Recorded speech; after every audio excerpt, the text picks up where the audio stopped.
Hello, interwebers. Welcome back to another episode of Thesis Statement, the show where I, your first favorite bartender and third favorite author, waxes ineloquently about things that bubble to the surface of my mind. This week, we're going to be discussing American Gothic. No, not that famous painting, although that would be a much better idea.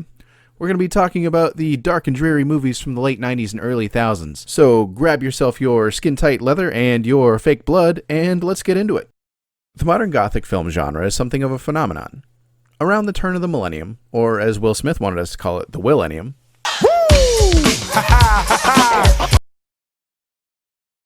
a new take on an old setting found prominent place in pop culture. Modern Gothica was heavily influenced by things such as The Matrix, Scream, and nu metal in its infancy, particularly by acts like Power Man 3000, Power Man 3000, Power Man 3000, Power Man 3000, Rob Zombie, and Evanescence. However, it still managed to make a unique mark on the cultural psyche despite these influences. The Gothic aesthetic returned to the public consciousness with pomp and flourish. Not too much pomp and flourish, however. These were the grunge days, and the genre was intended to be cool without being mainstream. Hey, we all remember those kids. Many of us were those kids. It had to balance being almost edgy with being cool to remain relevant. And in so doing, the modern Gothic movement melded the steampunk underground with Hollywood flash. It revived a morbid curiosity with the supernatural, something which in 8,000 plus years of human existence has proved it will never truly go away. In its newest embodiment, this supernatural curiosity slid into some skin-tight leather, threw a dark and stormy filter on the camera, and boiled all that sweaty angst down to a genre of guilty pleasure movies. I struggle to call these projects films, as the entire genre was more akin to a convention where sexy steampunks collided with angsty werewolves all over a high school history book. But I guess technically they are films, just movies. We're going with movies. The variety, given the seemingly narrow scope of the genre, was impressive. The stories told ranged in time from the Dark Ages to the modern day to the semi-near future. And they also spanned the entire Western world, telling stories across Europe and North America. Hell, there's even a few movies about Canadian werewolves. Shout out to Ginger Snaps. If you haven't seen it, go watch it right now. Pause this video. I will wait. Alright, now that you're back, wasn't that fucking great?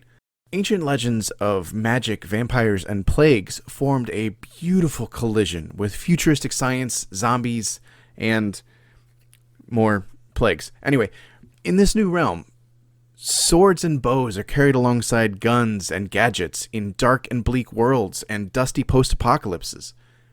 Over the coming years, we would see dozens of versions, combinations, and reconfigurations of those elements and settings. Projects like the aforementioned Ginger Snaps, Underworld, and Resident Evil have even spawned series for themselves.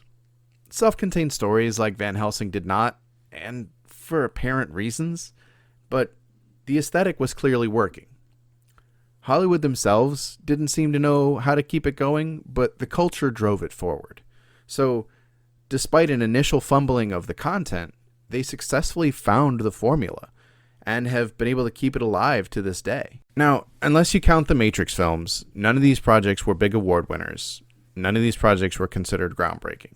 And, a little caveat here, I've always felt the Matrix trilogy was more of an inspiration to modern Gothica rather than a part of it. The argument can be made that the Matrix was an early member of the modern Gothic movement, but for our purposes here, we'll plant the Matrix firmly in the sci-fi realm.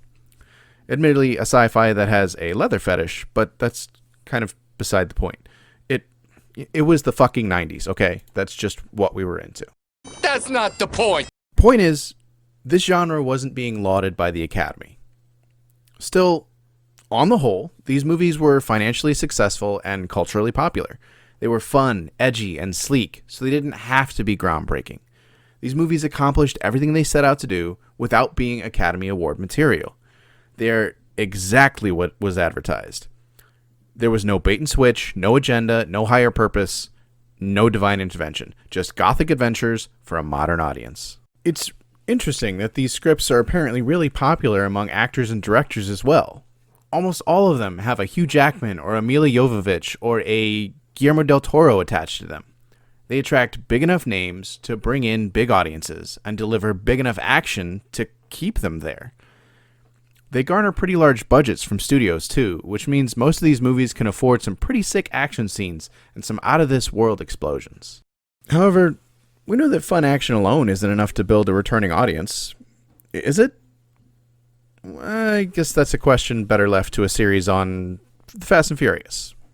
So, back on topic, if not action, what gave this movement staying power?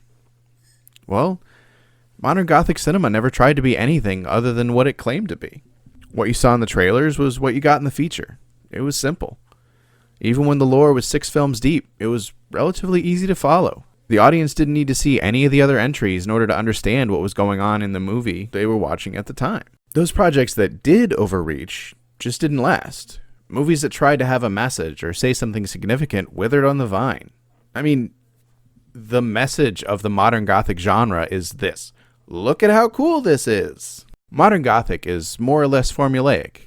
It has some fun, if overused, tropes, and these tropes would be roadblocks to many other kinds of film, creating cringeworthy pieces of film history. However, a curious thing happened with the Gothic movement. Instead of being ashamed of these cringe moments, it embraced them. The tropes, formulas, and very cringes are built into the DNA of the genre. It snaps the collar of its leather jacket, bares its bloody fangs, and dares you to laugh. Almost every film in this genre utilizes at least one of these tropes, and most keep all of them in heavy rotation. Tropes like slow-mo action, forbidden or impossible love, or a particular blend of vernacular and Elizabethan English. And blood. Dear God, there is so much blood. It's astounding and beautiful. Now, people have a habit of shitting on tropes.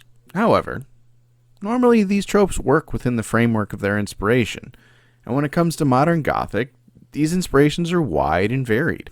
Some of these projects are adaptations or inspired by video games like the Resident Evil series. Some were loose adaptations of an existing mythos like I, Frankenstein or Van Helsing. And others were new takes on ancient myths like the Underworld movies. And some were ginger snaps.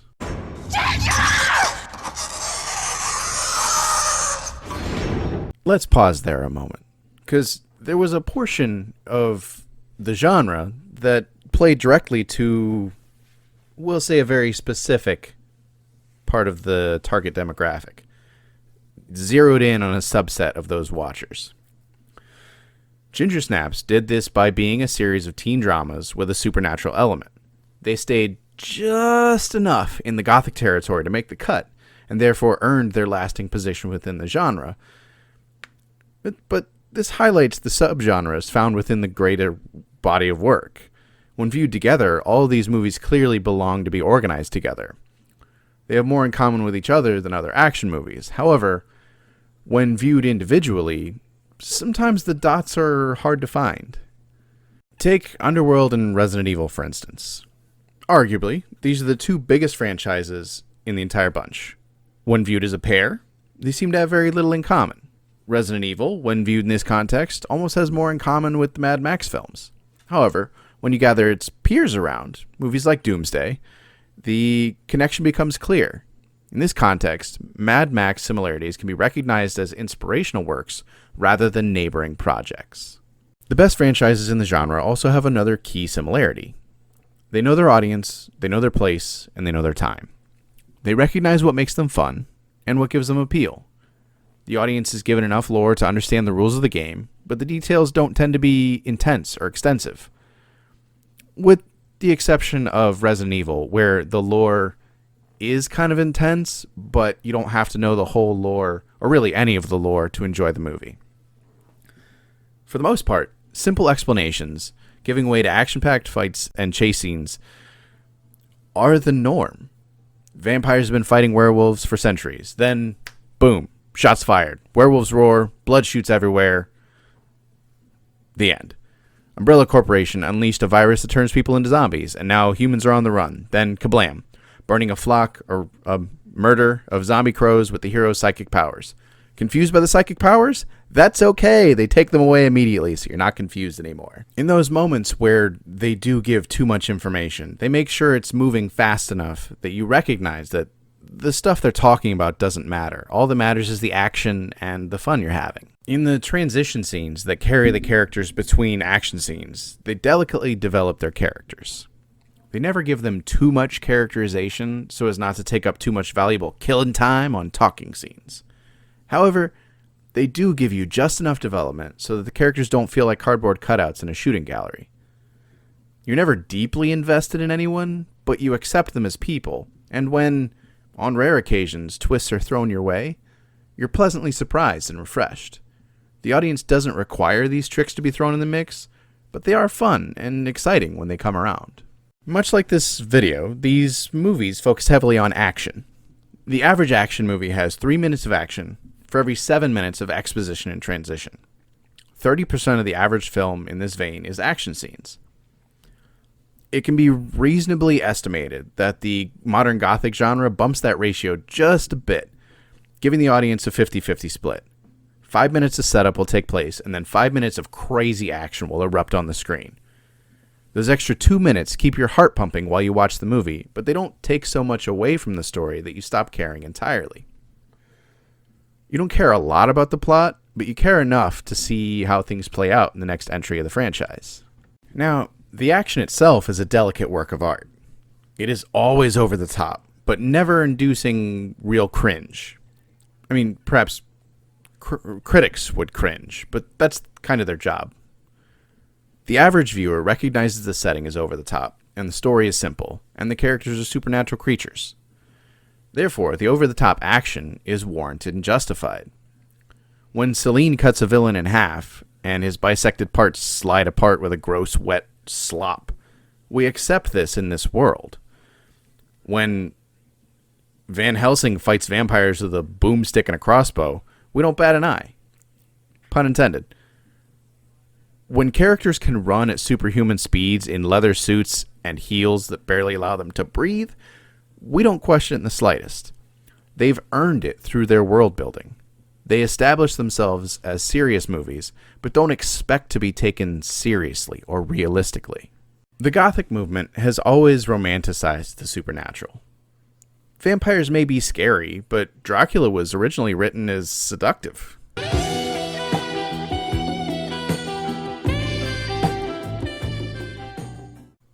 Frankenstein may have been a mad scientist, but his creature was beautiful. I'm serious. The only weird thing about him was his eyes, but getting off topic here. Anyway, maintaining this historical pillar of the material may in fact be a large part of the appeal. It's what made Gothic writing so popular in its original form. Blending fear and curiosity, disgust and attraction, kind of ducks under the mind's defenses and draws the audience near. It takes things that are seen as fetish or nerdy or weird, and it makes them cool. It makes them palatable, interesting. The genre showcases that a movie doesn't have to be deep. It doesn't have to get a Marvel-sized budget. It doesn't even have to be a top-notch story. For a movie to be beloved, it doesn't need to be any of those classically good things. Hell, it doesn't even have to be good. It can have plot holes like Swiss cheese and still garner a cult following. Everyone talks about those award winners, but those are not the movies that people restart the moment it ends, or binge the entire series in a weekend and refuse to leave the house until they're done. The modern Gothic movement falls squarely into guilty pleasure territory, and those are the movies people truly love. They don't reach the top 100 lists, but I guarantee the folks who watch them have seen them more times than you've seen Gone with the Wind. Frankly, my dear, I don't give a damn. Sometimes an audience just wants to switch off, grab some popcorn, and watch some vampires fight some fucking zombies. They want to put on their bummy pants and cheer when Alice discovers her psychic powers. Simple, occasionally mindless entertainment is still good. And frankly, there should be more of it.